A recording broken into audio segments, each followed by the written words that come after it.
La paracha de la semaine qui marque la fin du livre des Bereshit nous raconte comment Yaakov, Jacob, le troisième de nos patriarches, va donner une bénédiction à chacun de ses enfants.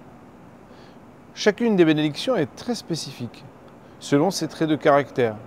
Un peu comme nos maîtres nous enjoignent d'éduquer chacun de nos enfants alpi darko, comme le verset le dit, Hanoch lanar alpi darko, il faut éduquer selon les traits de caractère de chacun, pour lui permettre de devenir et de développer les potentiels qui lui sont propres à lui, et pas les souhaits qui me sont propres à moi en tant que parent. De la même manière, donc, Yaakov va donner une bénédiction à chacun. Et pourtant, à la fin, il est dit Ish kebichato asher berach otam. La bénédiction qu'il lui a donnée à eux. Asher berach otam. Ish kebichato, c'est la troisième personne du singulier. Berach otam, c'est la troisième personne du pluriel. Rashi souligne ce qui semble être quelque chose d'une anomalie linguistique et nous explique qu'on aurait pu imaginer que chaque bénédiction qu'a reçue chaque enfant ne concerne que lui-même. Et c'est ça qu'on veut nous apprendre.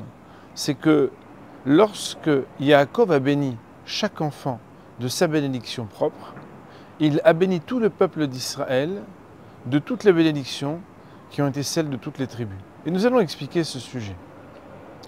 Voilà que dans les maximes des pères, la Mishnah nous dit Imen anili mili, ursheani leatzmi ma'ani. Lorsque je suis pas pour moi, alors qui va être pour moi? Mais lorsque je suis pour moi, alors que suis-je? Cette contradiction apparente manque de précision.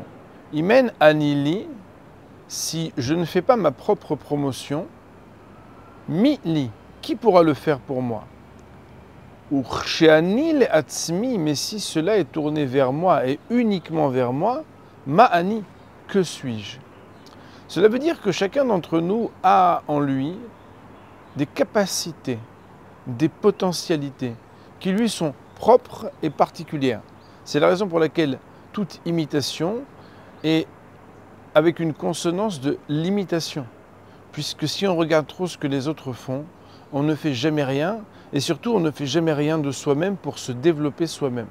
Aujourd'hui, c'est à la mode de parler du développement personnel.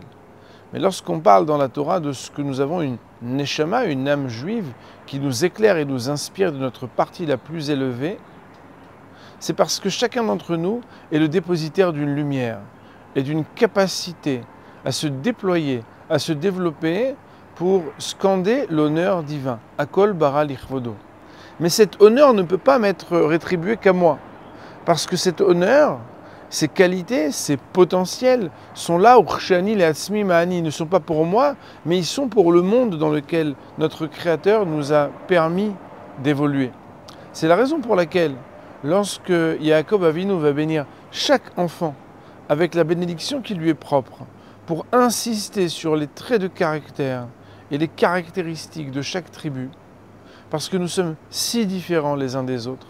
Et nos maîtres vont nous dire que de la même manière que les visages de chacun d'entre nous sont absolument différents, même lorsqu'on parle de sosie, a fortiori lorsqu'on parle de traits de caractère, on est encore plus différents les uns des autres.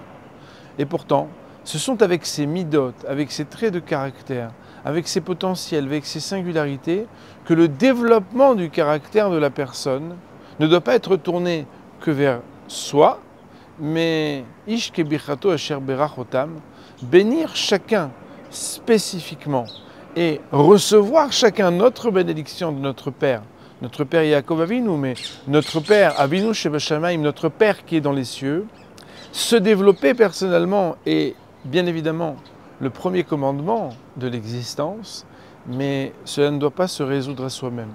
Parce que la richesse n'a de valeur que lorsqu'on peut la partager. Si c'est vrai sur le plan matériel, c'est ô combien de fois plus vrai sur le plan spirituel. Shabbat Shalom.